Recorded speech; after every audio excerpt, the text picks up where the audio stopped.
Welcome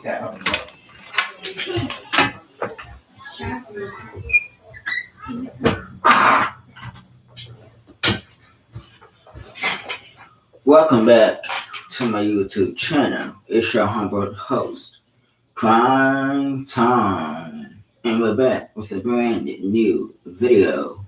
Like, comment, and subscribe, share, turn your post notification and bell. Today I want to talk about the infamous death row granny.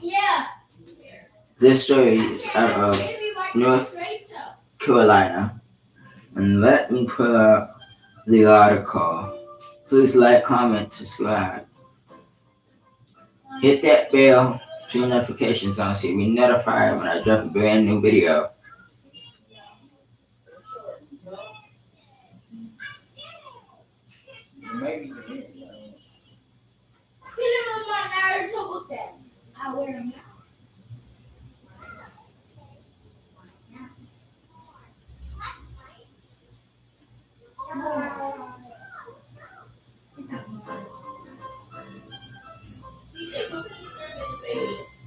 I think you just told me you was gonna take me to this. Alright.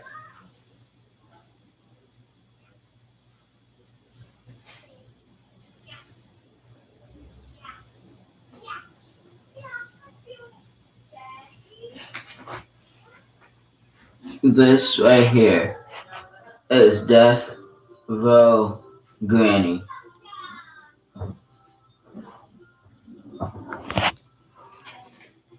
Who is better known as Vilma Barfield. Here is her story.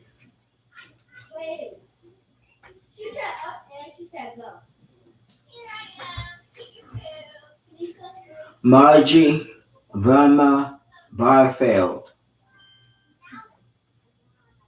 October 29th, 1932 to November 2nd, 1984, was an American serial killer who was convicted of one murder but who eventually confessed to 6 murders in total. Barfield was the first woman in the United States to be executed after the 1976 resumption of capital punishment, and the first since 1962. She was also the first woman to be executed by lethal injection. She was born Margie Vilma Bullard, October 29th, 1932, in South Carolina, U.S. She died November 2nd, 1984, at age 52 at Central Prison in Raleigh, North Carolina. Cause of death: she was executed by lethal injection. She was convicted of first-degree murder and writing bad checks, 7 counts. The death penalty was December 2nd, 1984. 6 victims. Span of crimes was from April 9th, 1969 to February 4th, 1978. Country: United States. North Carolina was the states. She was apprehended May 13th, 1978, and imprisoned at Central Prison. Let's talk about her life and murders. Vilma Barfield was born in rural South Carolina but was raised near Fayetteville, North Carolina. Barfield's father, Billy, was physically abusive, and her mother, Lillian Bullard, did not intervene. She escaped by marrying Thomas Burke in 1949. The couple had 2 children and were reportedly happy until Barfield had a hysterectomy and developed back pain. These events led to behavioral change in Barfield and eventually drug addiction. Burke began to drink, and Barfield's complaints turned into bitter arguments. On April 4th, 1969, after Burke had passed out, Barfield and the children left the house, and when they returned, they found the structure burnt and Burke dead. In 1970, Barfield married a widow, Jennings Barfield, less than a year after the marriage. Jennings died on March 12, 1971, from heart complications. In 1974, Lillian Buffer's mother showed symptoms of intense diarrhea, vomiting, and nausea, only to fully recover few days later. Later that year, during the Christmas season, Bullard fell ill again with the same symptoms, but died in the hospital a few hours after being admitted on December 30th, 1974. In 1975, Barfield was convicted of 7 counts of writing bad checks and sentenced to 6 months in prison. She was released after serving 3 months. In 1976, Barfield began caring for the elderly, working for Montgomery and Dolly Edwards. Montgomery fell ill and died on January 29, 1977, just over a month after the death of her husband. Dolly experienced symptoms identical to those of Bullard and died on March 1st. Barfield later confessed to the murder of Dolly Edwards. The following year, Barfield took another caretaker job, this time for 76-year-old Rickard Lee, who had broken her leg on June 4th, 1977. Lee's husband, John Henry, began experiencing racking pains in his stomach and chest, along with vomiting and diarrhea. He died soon afterward, and Barfield later confessed to his murder. Another victim was Roland Stewart Taylor, Barfield's boyfriend and relative of Dolly Edwards. When he had discovered that she had been forging checks on his account, Barfield mixed an arsenic-based poison into her berry tea. Edwards died on February 3rd, 1978, while she was trying to nurse him back to health. An autopsy found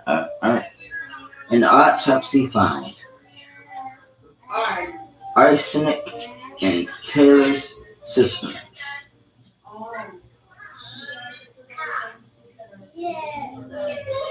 After her arrest, the body of Jennings Barfield was exhumed and found to have traces of arsenic, a murder that Barfield denied having committed, although she subsequently confessed to the murders of Lillian Bullard, Dolly Edwards, and John Henry Lee. She was tried and convicted only for the murder of Taylor. Songwriter John Bird is the grandson of Jennings Barfield and his first wife. His son Wilma from his Wildflowers album gave a personal account of the murders and investigation, imprisonment, and execution. Barfield was imprisoned at Central Prison in Raleigh, North Carolina, an area for escape-prone prisoners and mentally ill prisoners, as there was no designated area for women under death sentence at the time. She was the state's only female death row inmate. A death row unit for female inmates in North Carolina was subsequently established at the North Carolina Correctional Institution for Women. During her stay on death row, Barfield became a devout Christian. Her few last years were spent ministering to prisoners, for which she received praise from Billy Graham. Barfield's involvement in Christian ministry was extensive enough that an effort was made to obtain a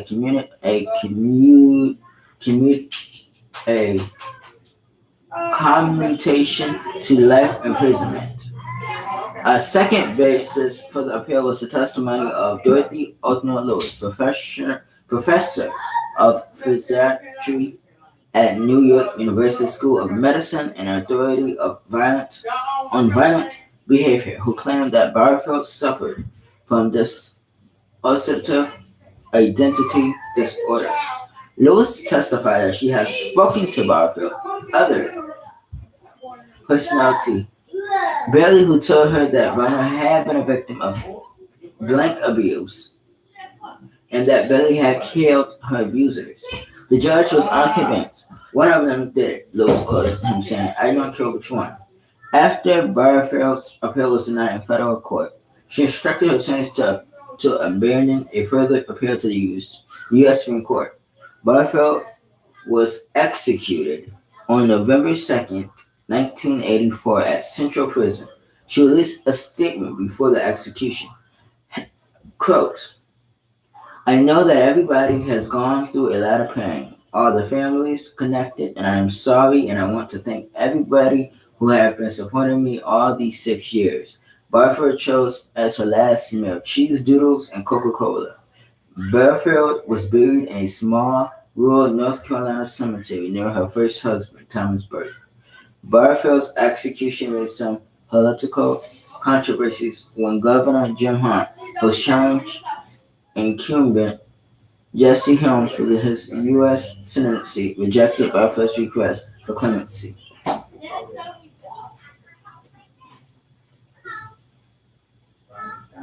Okay, now she wanna look.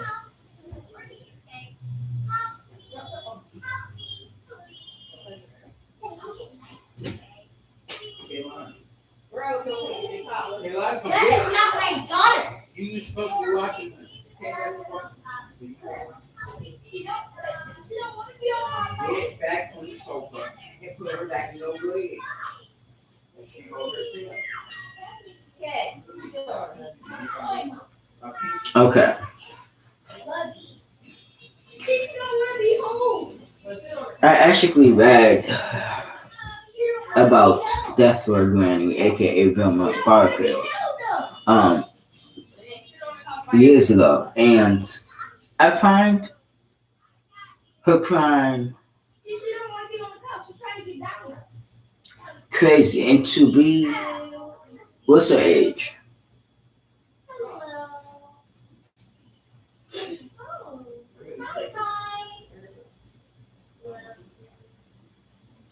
I'm assuming Death or Granny. Let me look up her age. Vilma She's Barfield. trying to get down. She just climbed down.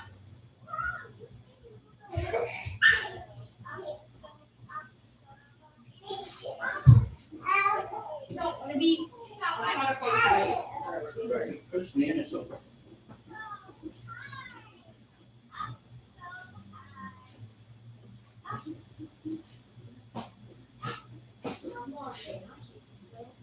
Baby, baby, baby, baby.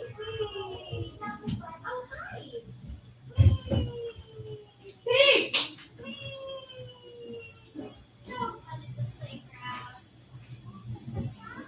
Oh, Kelly, no, stop. So at the time of her execution, she was 52 years old. So I'm assuming today she's probably around 60, 70 something years old. I'm going to say this. You don't expect a granny, a grandmother, to go around killing 6 people by putting poison in them. I mean, it's just heinous. Uh, and I also didn't know that there was also death row back then. Which back then you had a lot of people who needed it. I personally think that I don't know if it sounds like she's evil, wicked. I just don't understand how you poison 6 people.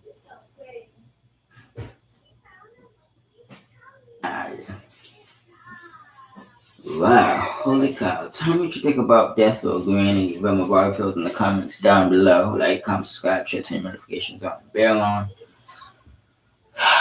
Tell me what you think that Death Row Granny, Vilma Barfield was going through in her mind. What was going on in her mind for her to poison people? Tell me that in the comments. Let me know in the comments down below. It is your humble host, Crime Time, and I'll be back with a brand new video on this channel. I will see you guys when I see you guys. Thank you. I think it's Saturday.